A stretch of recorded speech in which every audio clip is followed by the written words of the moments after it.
Hey, what's up everybody? Welcome into my review for Ys 5 Lost Kefin Kingdom of Sand for the Super Nintendo. We're going to get right into the review, talk about the good things with the game, the bad things with the game, and what the game is like overall. With that being said, let's get right into the review. Ys 5 is a game that was never officially localized in the Ys series. Instead, it was fan translated on the Super Nintendo. It is also one of the most controversial games of the series, with a lot of people considering it a very disappointing entry in the series. Now, the first thing about Ys 5 is that it is an action RPG. Just like previous Ys games, it's an action RPG game where you're going to be fighting enemies, running around, attacking them.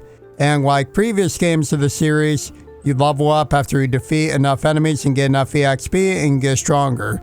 In the game, you will also go to different towns where there are item stores, weapon stores, and armor stores, and you can buy items, weapons, and armor to help make you more powerful. Now, a really big change with Ys 5 compared to previous Ys games is that Ys 5 got rid of the bump combat from prior Ys games. So in prior Ys games like Ys 1, for example, you would run into an enemy to damage him. In Ys 5, it is different though. You now have a regular sword slash that the main character Adol can do by pressing a button. Ys 5 was one of the first games in the series to introduce this, and because of this, the combat in the game is much more like a traditional action or action RPG from the Super Nintendo era. There's no more running into enemies to damage them, instead you just attack them like you do in most other action and action RPG games of the era. Now, the big question you're all probably wondering is, how is the combat in Ys 5? Is it really good? Is it kind of average? Or is it not so good? Well, overall, I think the combat in Ys 5 is pretty average. You really don't get that many attacks in the combat system of the game. Adol, the main character, can basically do a basic sword slash in front of him, or he can do a jumping attack that he basically slashes while jumping forward. That's really the only two attacks you get in the combat system. Aside from those two attacks, you also get magic later in the game, but there's a big problem with the magic system in the game. The problem with the magic system in the game is that magic in the game is very underpowered. Your regular attacks tend to far out damage the magic attacks that you get in the game. The magic system in the game, unfortunately, really doesn't work well, and it's very underpowered compared to the regular attacks, and it's a really big disappointment in the game. The combat in general in the game is really average and nothing special. Compared to other action and action RPG games of this era like Zelda: A Link to the Past or Terranigma, Ys 5 really can't hold a candle to the combat in those games. Does that mean the combat is absolutely terrible? Not quite. The combat in the game can be fun, and I did have fun playing through the game, but the combat is very basic. Here's how the combat is basic in Ys 5 compared to games like Zelda: A Link to the Past or Terranigma. So Zelda: A Link to the Past, you get a regular sword slash that Link can do, and then you can also do the charged up attack he does where he spins around and he hits enemies around him. And then aside from that, you also get the items like the boomerang, the bow and arrow that allows you to attack enemies from far away. The boomerang, if it hits an enemy, it stuns them. And so because of that, in Zelda: A Link to the Past, there's more depth to the combat. There's more ways to fight enemies. There's more tactics that you can use in combat. And because of that, the combat in that game is better than Ys 5. In Terranigma, meanwhile, you get like 5 to 10 different attacks the main character can do. And so ultimately, Ys 5, while the combat is not terrible or anything, it's very average, very unremarkable, and it's very underwhelming. It really pales in comparison to games on the Super Nintendo that have way better combat. And because of that, that is a problem with the game. Now, in terms of the game structure of Ys 5, we'll usually go from a town to a dungeon. At towns, you'll buy weapons and armor and items, and then you'll usually see a story scene or two. And then you go off to the next dungeon, you fight enemies, get to the end of the dungeon, and most of the time you fight a boss at the very end. In Ys 5, how are the boss fights? Are they really interesting? Are they fun? Or are they not really that good? Well, let's get right into how the boss fights are in the game. The boss fights in Ys 5 have bosses have very different patterns, very different attacks from each other.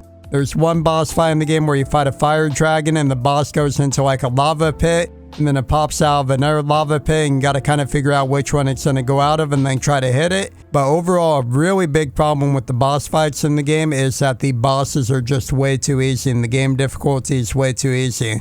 For every boss fight in the game, I did not die on one boss in the game. And as a matter of fact, I didn't take the time to learn how to dodge a boss's attacks or what the boss's pattern was. I ran straight up to the boss, attacked them as much as possible, and then when my health got low, I used healing items to heal up, and I was able to brute force kill every boss in the game, not learning their attacks, not learning their attack patterns or anything like that. Because of that, the boss fights are a major epic fail in the game. The bosses just take no strategy. You don't have to learn their attacks, and they're way too easy. Even the final boss of the game, I ran straight up to the final boss, just non-stop attacked them. I didn't even try to dodge her attacks. I used healing items when my HP got low, and I still beat the boss with like 5 healing items left in my inventory. The difficulty was such a big controversy that at the launch of the game, Falcom, the developers, actually released a second version of the game called Ease 5 Expert in Japan that basically was like a harder version of the game where enemies did more damage, bosses did more damage, and the game was overall a lot more tough. Unfortunately, that version of the game was never localized or fan translated, so it is currently unplayable in English. Now, another really odd thing about Ease 5 is the money system in the game. So in previous Ease games like Ease 1, for example, you just defeated an enemy and got money for defeating them. It was a relatively straightforward system, and it worked. There was no reason to change it. In Ease 5, they did change it though. So now instead what happens is you defeat enemies, you pick up gems that they drop, then you gotta go all the way back to town, trade those gems in for money, and then use the money that you get from trading the gems in to buy weapons, armor, and items. The problem is that when you pick up the gems, you have no idea how much you're gonna sell for until you get back to town and exchange them for money. Because of this, it can be tricky to figure out if you have enough money to go buy a weapon or armor back in town. And there were many times where I went back to town, I would trade the gems in at town, and then I would still not have enough money to buy the weapon or armor or item that I was trying to save up for. And if I had just gotten gold from defeating enemies, it would have been a lot easier to figure out if I had enough money to buy that weapon or armor or item that I was trying to save up for. And because of that, the gem system that they put into this game, it really was not a good change. It was a really bad change. It really doesn't work in my opinion. Now that's enough about the gameplay of Ease 5. Let's start talking about how the story is in the game. So Ease 5, the story of the game is kind of okay. It's not anything really special. I do think there were likable characters in the story. There was a few cool moments in the story, but a lot of the plot twists were very predictable in the game. A lot of the bad guys in the game are kind of like disguised as good guys, and I kind of figured out like 1 hour into the game already who the bad guys that were pretending to be good guys were.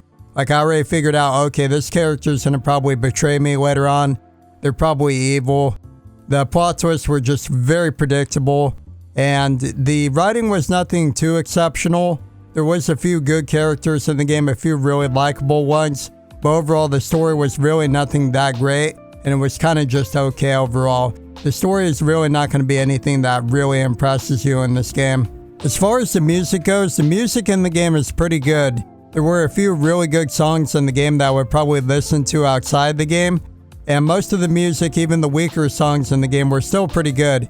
Overall, if you're a big fan of the Ease series, maybe play through this game, but if you're someone who you don't really care about the series or you're new to it and you want to try the series out, I would pass on this game. There's many better games of the series. Ultimately, there's really no reason to play Ease 5 over other games of the series. It's one of the weakest games of the series in my opinion.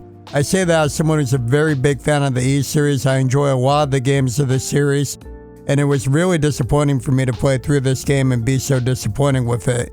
Overall, I want to say thank you so much for watching the review. I really greatly appreciate it. Please make sure to subscribe to the YouTube channel for more RPG videos, more RPG reviews. I would really greatly appreciate the support. As always, thank you all so much to everybody who continues to watch me. I really greatly appreciate it, and I will catch you all in the next video. Thank you all so much.